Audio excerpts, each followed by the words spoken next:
droite.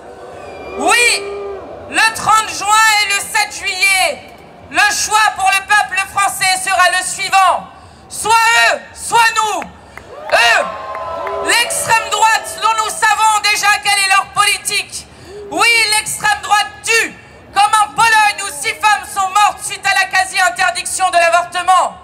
Oui, l'extrême droite traque les personnes transgenres ou les familles homoparentales comme en Italie, où on efface tout simplement le nom de la mère non biologique des actes de naissance des enfants. Oui, l'extrême droite veut remigrer nos concitoyens, comme le proposent les amis de Madame Le Pen en Allemagne. Oui, l'extrême droite est une arnaque sociale lorsqu'ils votent avec les macronistes contre l'augmentation des salaires, contre le rétablissement de l'impôt de solidarité sur la fortune, ou qu'ils veulent ensemble refuser l'abrogation de la réforme des retraites à 64 ans. Il n'y a aucune fatalité à l'extrême droite. Nous pouvons ouvrir un tout autre horizon pour le pays. Et dès le 8 juillet, avec le nouveau Front populaire, nous abrogerons la réforme de retraite à 64 ans. Dès le 8 juillet, nous abrogerons les réformes de l'assurance chômage indigne d'Emmanuel Macron.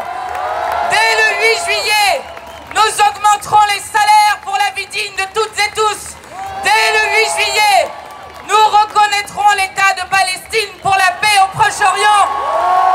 Dès le 8 juillet, nous ferons l'école réellement gratuite dès la rentrée scolaire. Mais je vous alerte, ce qui se joue dans cette élection est plus qu'une simple élection de l'Assemblée nationale et du gouvernement.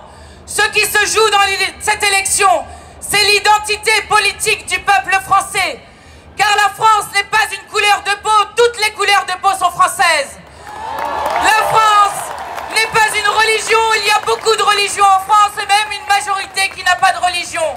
La France n'est même pas une langue, puisque nous la partagerons avec 28 autres pays dans le monde. La France, c'est un peuple politique autour de notre devise liberté, égalité, fraternité. Alors, le 30 juin et le 7 juillet, par nos bulletins de vote, nous y arriverons car l'histoire nous scrute, inquiète. Et car, comme le disait Camus, devant l'énormité de la partie engagée, qu'on n'oublie pas en tout cas la force des caractères. Je ne parle pas de celles qui s'accompagnent d'un froncement de sourcils ou de menaces, mais de celles qui résistent à tous les vents de la mer par la vertu de la blancheur et de la sève. C'est elle, la force de caractère, qui dans l'hiver du monde prépare le fruit.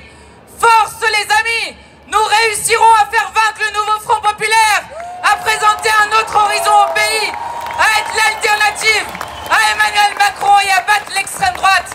Rappelez-vous toujours, dans l'hiver du monde, nous avons en nous un été invincible.